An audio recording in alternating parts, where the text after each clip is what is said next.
আপনি উম্মতের জন্য এত কান্না করতেছেন, হুজুর আপনি মাথা উঠান। আমি আবু বকর তামাম জিন্দিগির ইবাদতগুলো আপনার উম্মতের জন্য সঁপে দিলাম, তারপরেও আমার নবী মাথা উঠান না। তারপর হজরত আবু বকর এবং হজরত উমর রাদিয়াল্লাহু তাআলা আনহু বাড়ির দিকে আসলেন।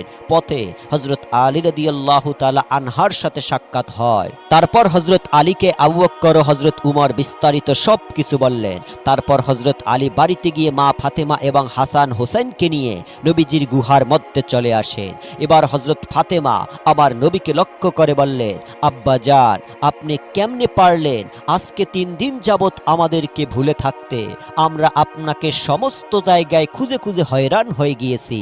আপনার নাতি হাসান এবং হোসাইন কান্না করছে। আব্বা জান, আপনি উঠুন, আমরা আপনাকে নিতে এসেছি।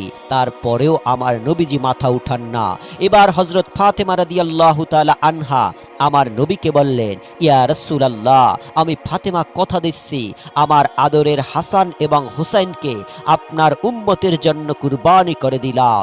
এবার আমার আল্লাহ হযরত জিবরাইল আলাইহিস সালামকে ডেকে বললেন, হে জিবরাইল, তুমি এখনই যাও, গিয়ে আমার বন্ধুকে মাথা উঠাতে বলো এবং কান্না বন্ধ করতে বলো। জিবরাইল আমার বন্ধুকে জানিয়ে দাও, আমি আল্লাহ কথা দিচ্ছি আমার বন্ধুকে না জিজ্ঞাসা করে আমার বন্ধুর একটা উম্মতকেও আমি জাহান্নামে দেব না। অতঃপর জিবরাইল আলাইহিস সালাম আল্লাহর নবীর কাছে এসে আল্লাহ রব্বুল আলামিনের কথাগুলো নবীকে শুনিয়ে দিলেন। আমার নবী এরপর মাথা উঠান। এমনই ভাবে আরো এক দিনের ঘটনা, কোন এক ঈদের দিন সকালে হযরত হাসাইন এবং হুসাইন রাদিয়াল্লাহু তাআলা আনহু মা ফাতেমা রাদিয়াল্লাহু তাআলা আনহার ঘরে এসে বললেন, আম্মা জান, আজকে ঈদের দিন সকল ছেলে মেয়েরা নতুন জামা কাপড় পরছে, আমাদের জামা কাপড় কোথায়? তারপর মা ফাতেমা অপরাগ হয়ে হাসান এবং হুসাইনকে বললেন, বাবারা, তোমরা গোসল করে এসো, তোমাদের নতুন জামা দর্জির দোকানে তৈরি হচ্ছে।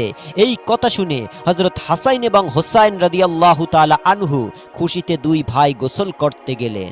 এবার মা ফাতেমা নামাজে দাঁড়িয়ে গেলেন।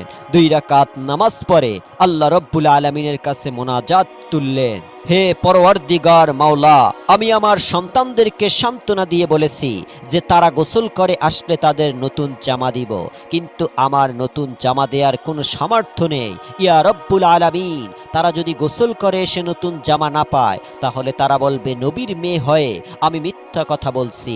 আল্লাহ, আমি এখন কি করব? এই সব বলে মা ফাতেমা আল্লাহর দরবারে ফরিয়াদ করতে লাগলেন। মা ফাতেমা যখন মোনাজাত শেষ করলেন তার কিছুক্ষণ পরে দেখতে পাচ্ছেন হযরত হাসাইন এবং হুসাইন রাদিয়াল্লাহু তাআলা আনহু 2টা